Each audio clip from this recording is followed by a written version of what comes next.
In today's episode. Fine, take the scripts. Oh, I'm not the IT guy, I'm the sales guy. Be weary. The Legend of the Chocolate Queue. Before we get started, make sure to subscribe so you will never miss a video. So let's get started. Fine, take the scripts. Sharing a bit of nostalgia from some time back. A business bought a 1-month manpower contract from my boss. The job is simple but tedious. Deploy 200 laptops with their customized Windows Vista Business SP1 image, record the serial numbers, rename the computer, join them to AD, install drivers and any additional software required, and mount a bunch of network drives. Arrived at the customer's office and was introduced to their IT person doing all the steps manually. As in, turning the laptop over to see and record the serial numbers on Notepad, renaming and joining the computers to AD using the system window, and adding the network shares with the Map Network Drive option in Explorer. Watching this was aggravating, so it was time to get creative. As a Linux user back then, I'm not one anymore. Best decision ever, but that's a story for another time. With zero experience in managing and supporting Windows deployments, I started experimenting with writing bat files on the side because I was very certain that at least some of the stuff could be automated. In the meantime, their IT person was complaining of slow progress. After some trial and error, I had 2 crude but usable scripts ready to go on day 3. The first script would create a persistent map for the required network drives, rename the computer, join it to AD, and then reboot the laptop in that order. The second script retrieves the serial number and the new computer name, map a network share to the IT department's shared folder, append that info into a .txt file I created for this purpose, and then remove this mapping. The drivers and additional software still needed manual installation, but it was nothing compared to the time saved and the laptops all done by the end of the second week. Since there was still 2 weeks left to the contract, I was redeployed as their general IT support. Isn't that what the IT person there is paid to do?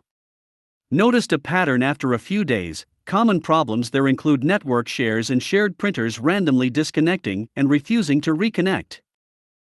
Out comes another 2 scripts, one to remove all mapped network drives and then reconnect to them again, another to do the same for the printers. Thus I never had to leave my seat for a good portion of the time. Just take the fault call, get the details, make minor changes to my scripts, remote into the user's computer, load the scripts, check the results, and out I go.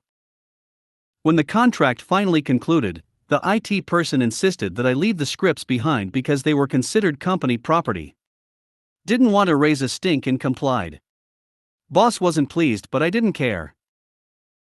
After all, if a person who worked on Windows computers their entire life couldn't be bothered to learn basic automation, while a third-party contractor with minimal Windows sysadmin experience was able to crank out a bunch of scripts in 3 days, it's a safe bet that this fellow wouldn't have the know-how to edit and use them effectively. Oh, I'm not the IT guy, I'm the sales guy. Ever had that distinct feeling of seething anger and hatred towards a guy, only to realize it's not really his fault, and you're kind of left wondering what there is left to feel at all? That was me a few weeks ago. Quick backstory: we have sold 10 client PCs to a customer on which they had installed software we also sell. The end customer, who we'll call John, ended up not liking the software, so we were asked if we could provide something different. Demos were given, and in the end they had chosen a software that was ideal for their situation.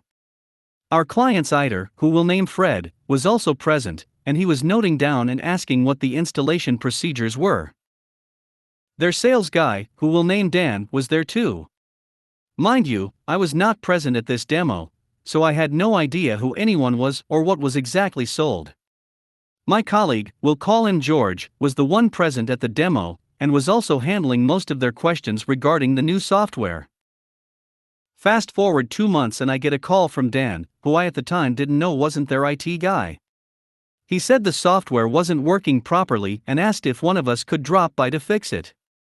I said that George was on holiday, so if they wanted his help specifically, they'd have to wait until he came back in about 2 weeks, but if I could provide any help, I wouldn't mind doing so. A week passes with no answer, so I figured they wanted to wait for George to come back. Then suddenly, I got a call from Dan. Dan, hi, is this George? Me, no, this is T. How can I help? Dan, well, can I talk to George? Me, George is still on leave until next week. Is there anything I can assist you with? Dan sighs audibly. Well, our customer is saying the software isn't working at all and wants someone to come by tomorrow to fix it. Me, I'll need to check our schedules and see if I'm able to co-dash. Dan, no, you don't understand, someone has to come or we'll lose this customer. You guys had better come or I'll go and find another distributor to buy our stuff from. Me, is there any way for me to remotely log on to the clients and see if I can fix it that way? Dan, no, it's an long pause. Me, Dan. Closed network. So there's no internet connected to the clients. Me, alright, one moment. I put him on hold and go into my boss's office. I explain the situation, he checks my schedule, makes a few calls and asks me if I'm willing to go there tomorrow. I say I am despite the long drive because I want to help them out. The customer and I agree to meet at 9 a.m. on location. The next day, after a 2h long drive, I arrive on location at 9 a.m. Client is nowhere to be seen. I wait half an hour and I call him. He says he's on the way, but that he's run into some traffic. Around 10:30 a.m. he arrives saying he's sorry, and we go inside. Mind you, I was already annoyed at the fact that I had to wait an hour and a half after driving for 2 hours. We enter the building, I go to the clients and I see that the software is only installed on one PC. Me, I thought you had installed them on all the PCs already? Dan, apparently not. Me, I was under the impression that the software wasn't working properly, but it's not installed at all. Dan, I didn't know that. Me, what do you mean you didn't know? You're the one who installed and programmed it right. Dan, you mean Fred. Fred's on leave until next week. I'm the sales guy who sold this system. Me, and he only installed the software on one PC? Dan. Yes. Me, is there a reason why he didn't install them on the other clients? Dan, I don't know actually. Our client was threatening to pursue legal action if we didn't fix it this week, so I panicked and I asked you guys to come. Can you fix it?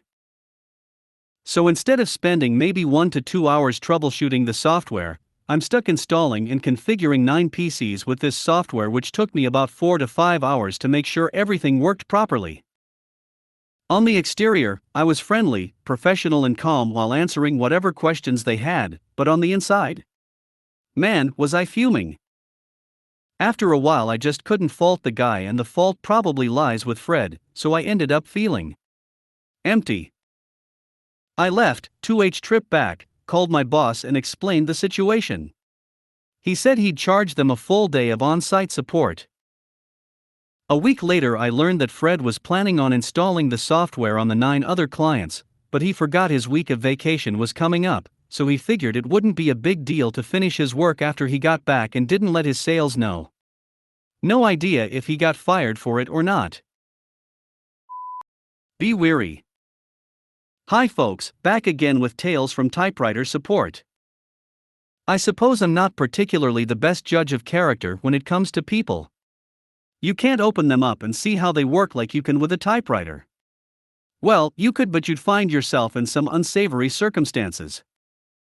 I had a customer come in once with a lovely German portable typewriter in need of cleaning and repair. We had a lovely chat about all sorts of things from typewriters to fountain pens, and she gave me a cute little pocket notebook and some stickers. I thought she seemed like a wonderful person, one of those rare individuals that actually makes you want to continue business with them. She signed my payment contract without question or problem, and there I have 2 clauses listed. Everything on there exists, because I've been screwed for it in the past. First is the $20 assessment fee, non-refundable, and it does not go to the final bill. It's merely for me to take the time to strip the machine down and tinker with it to get an accurate list of problems and dial in the quote as close as possible. Second clause, I cannot return the machine to you before you've paid. I didn't think these would be an issue. I've had folks complain, but that's just how I need to do business.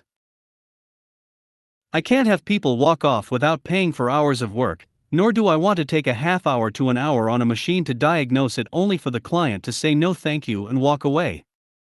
I acknowledge my time has value to it. I get down to business and start working on the typewriter. I will refrain from stating the model, but it was a 70s era plastic shell.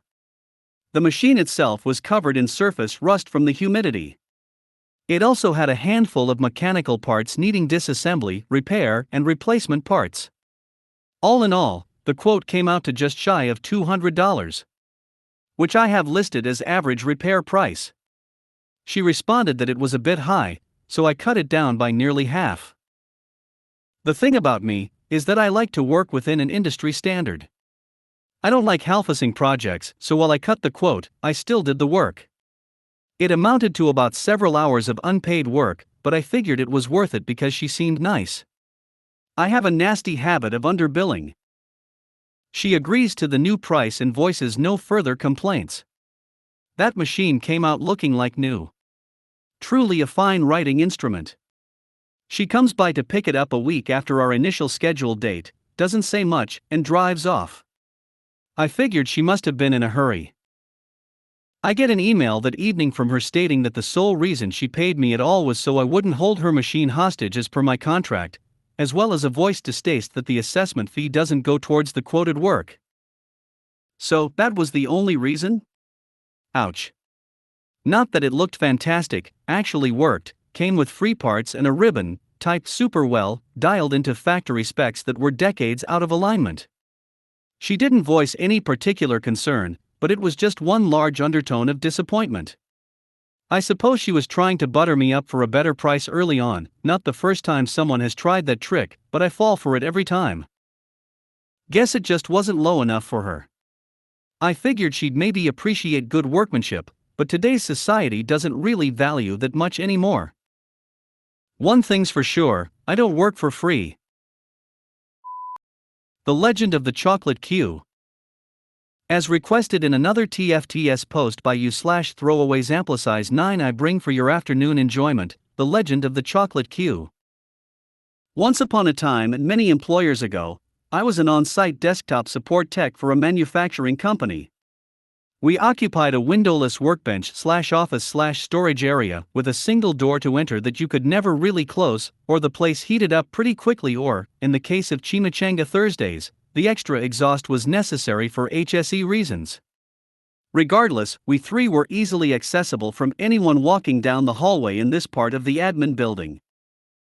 This meant that it was common for users to just pop in the door and strike up a friendly conversation with phrases along the lines of "Hello the Tech Jones, my whatever isn't working, can I leave it with you and pick it up later?"